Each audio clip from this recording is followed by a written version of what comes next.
It is great to be here. I'm happy to be here. Happy to be here in this miracle that so many of us helped to create and so many continue to sustain with your good work, with your willingness to share your time, your talents, your treasures, your love of your own indwelling Christ and the love of the indwelling Christ of all the people around you, all of them. Lynn and I love traveling about our West Central region, part of my job as a regional consultant, and that's good, but this is a special place, a holy ground of wonderful memories, and memories that continue to build up, that continue to grow. To put it in an Irish way, it is coming home to the hearth. That's what it feels like when we come here. Happy to be one of those people filling in for Reverend Jerry when he's off doing his well-deserved personal spiritual quest and rest. Ministers need rest from time to time. Being a minister is a great job, but it is not an easy job, not as easy as it looks. In fact, ministers have been described as like a stray dog at a Whistlers convention.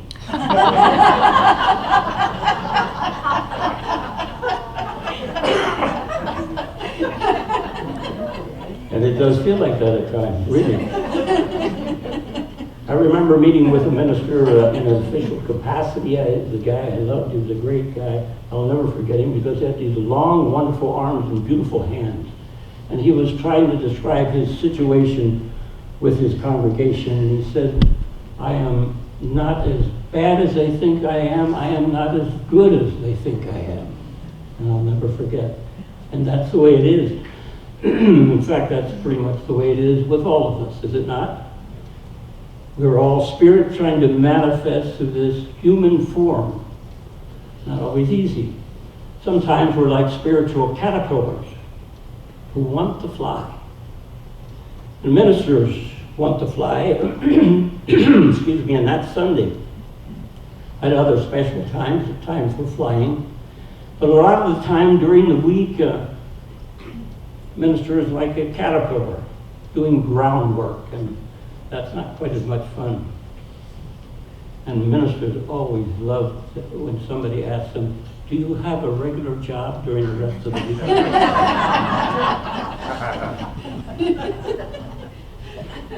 Well, in our West Central region and other places in the country, we do have some people who, ministers who do, in order to sustain themselves, do have to have another job. In fact, when we started this ministry more than 19 years ago, I worked for about the first 6 months at another job, 4 days at that, and 3 days with church, and until we got to the place where I could come on board full time, and that was good. You're fortunate to have a full-time minister here and a ministerial assistant. Wow. I love Reverend Jerry, but I am particularly fond of the ministerial assistant. Something that comes to me.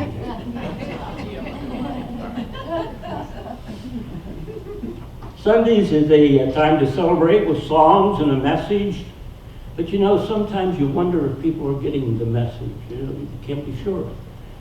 Such was the case over there in Ireland.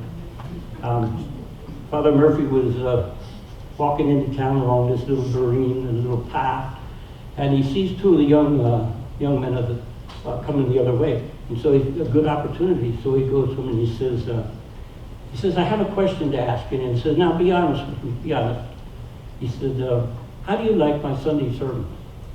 Well, the one says, oh, Father, he says, I can't wait for Sunday to come there.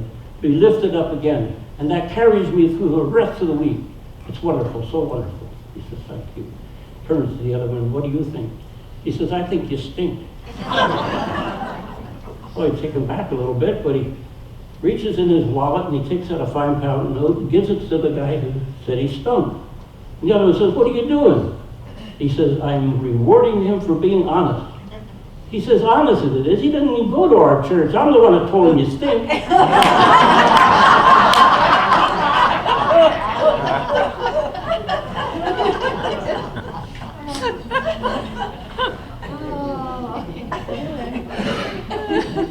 Not everyone comes to a Unity Church well and healthy, just coming there to share their love. Most do, I would say that, most do, but some come lugging baggage that would be best left back at the station. The needs are so many, it's like leaves on a tree, that it's hard to conceive sometimes that we all come from the same tree. Reverend Jerry and your board have done a great job, and your ministerial assistant done a great job in taking care of this time where he's going to be gone. And it's an exciting time for you as well. You miss him, but exciting more time for more people to get involved. And the more you involve yourself, the more you evolve and become who you truly are, who you want to be. So I congratulate all you who are doing the work to make this all run so smoothly as it is. The journey of life is wonderful. Every moment is precious. I know it doesn't look like that, but that's the truth. We always need to deal with the truth, regardless of what we see, the illusions that we see about us. And even we may take our illusions and make them into a reality, because that's all for a time that we see is the problem. We don't see anything else. But there is everything else out there, and it is all precious. Everything is precious around you from the time you get up in the morning to the time you lay your lovely head upon the pillow. There's an Irish expression that says, happy in the morning, happy at night. And that's the truth. There's a prayer I like to pray. I've only modified it a few times over the years, but it goes like this. Indwelling Spirit, in the quiet of this morning hour, I awaken to you for peace, for wisdom, for power, that I may see the world today through love-filled eyes. Through love-filled eyes. To see each day as a new beginning with fresh, new, loving eyes. No matter where you are in your journey, whether you're in the midst of great joy or in a flat spot. Don't you hate the flat spot? I do. You don't feel good, but you don't know why. You have to have a reason. That's a flat spot. And sometimes a challenge comes along to pull you out of the flat spot. You think that, it's not a good thing, but it is a good thing, because it pulls you out of the flat spot and takes you further on to the journey where you need to be going. So we need to look carefully at all those things around us, all the people around us, and see them as precious gifts. Just need to look. There's an Irish story I would share with you this morning. I know I've told this story before, but it had to be 10 to 15 years ago. And I know it was because when I told it, and I think then we were over the board of realtors time, and excuse me, and I was subsequently asked to tell the same story at a memorial service for a beautiful lady who died. And it was down in Lincoln, and over 400 people came, and so they heard the same story I'm going to relate to you this morning as soon as I blow my nose. I don't know what it is that makes me, it's the Irish in me, I think. Everything is sentimental, doesn't matter what it is, everything. As I say, this took place over in Ireland. The story is called Michael Standing By. That took place in the mid-1840s. The British owned all the land. And by the way, there's an Irishman who's going to win the British Open this morning. If you didn't, I haven't checked your... On with the story. The British owned all the land. And the Irish were just tenants in their own country. And to make matters worse, the potato crop had failed for 3 years in a row. The potato was the main substance, not only for the work we did for the master of the property, but for their own personal substance. 3 million people left Ireland subsequently to that.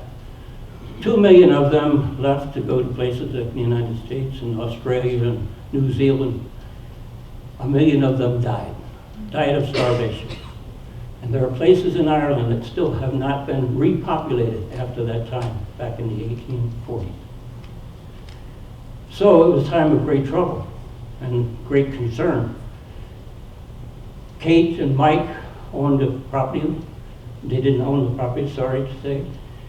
But they were tenants in the lordship's property. And a lot of people were being cast off the land since they could know there was nothing for them to produce. They were let to go. And so when a servant from his lordship came to talk to Michael, he was very concerned they were going to be let go. Your lordship wants to see you, Michael. So he goes to see him.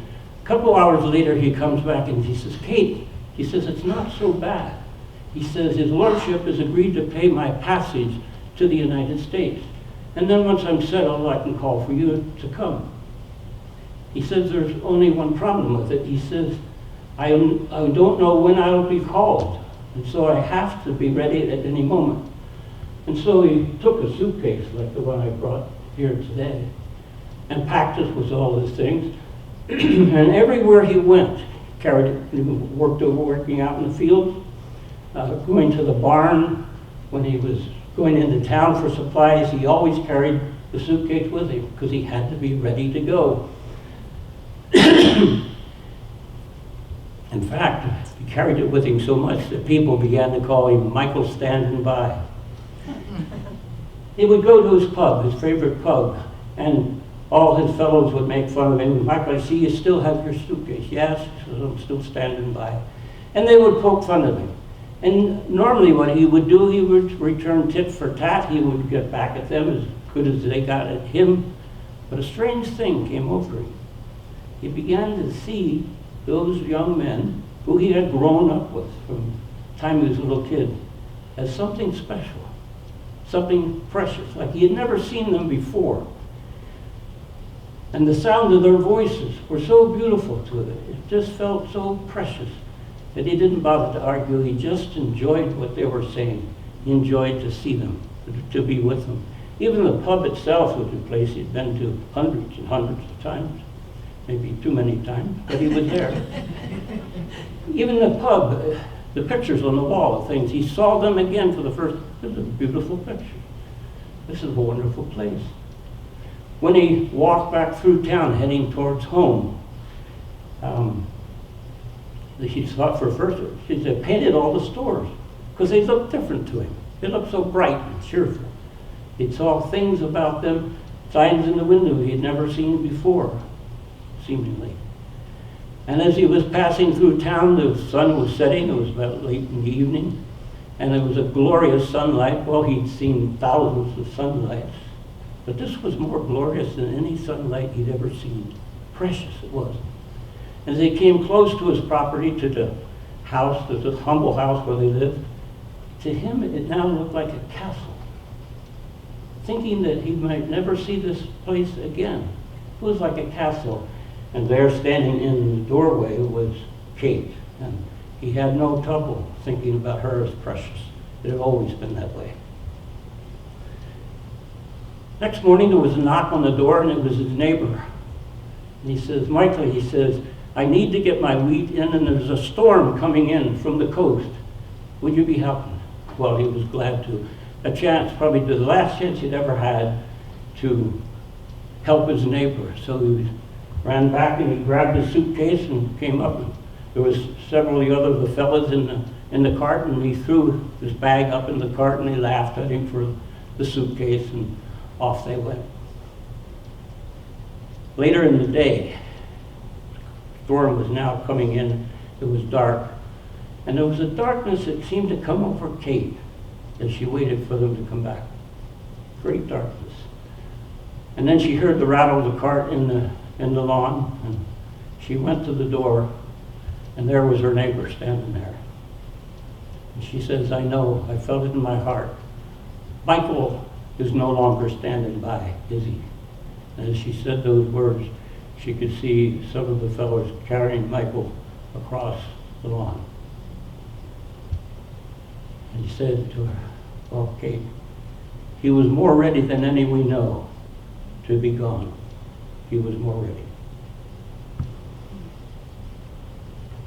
So it is with us. We never know when we'll be called. Catherine Brenson. Catherine Brenson didn't know when she would be called. 3 weeks notice and she's gone. Some people leave sooner than that. But I think in her case, as in Michael's case, she had started to see things differently. And so it was joyous to her to be, when she left, I'm sure she had no misgiving as she passed on. Would it be the same for all of us?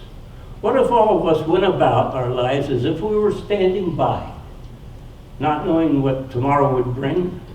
We don't anyway, do we? Would we not see things differently? Would we not want to gather all those precious things in our life and maybe take them all together and put them in a suitcase like this one?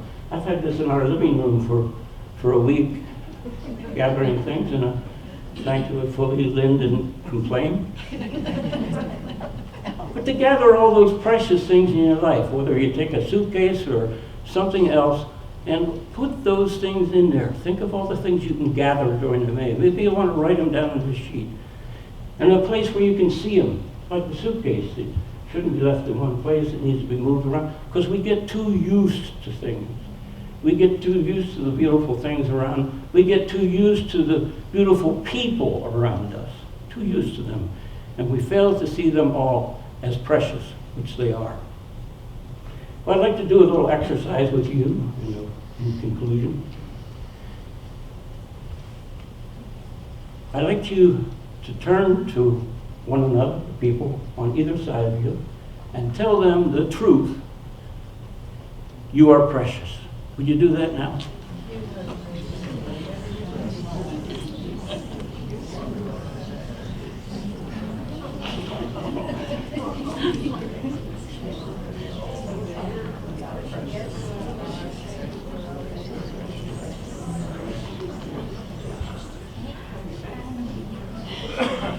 All right.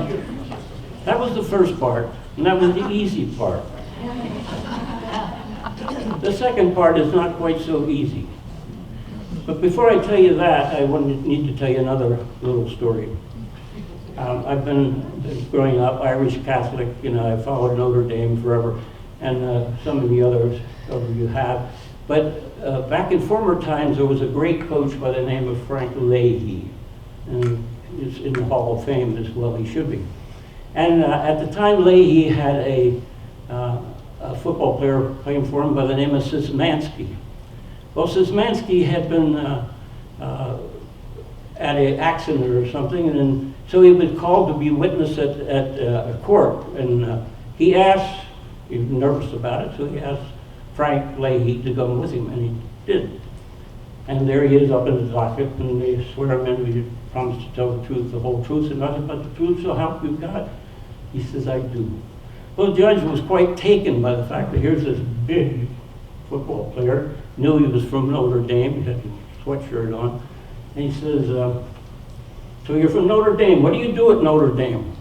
He says, I play football. He says, what position do you play? He says, I play center. He says, are you a good center? He said, Judge, I am the best center that Notre Dame has ever had. After the trial, Leahy and he are walking down the hall, and Frank Leahy says to him, that was a pretty bold statement you made back there. He says, I know, Coach. He says, and I hated to do it, but I was under oath.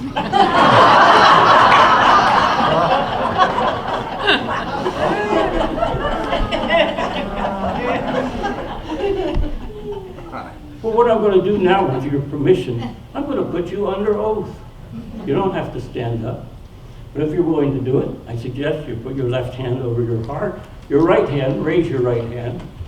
Do you solemnly swear to tell the truth, the whole truth, and nothing but the truth, so help you God? I do. You do. Now repeat after me. I am precious. I am precious. Close your eyes, if you will, and silently say that to yourself. I am precious. 3 times.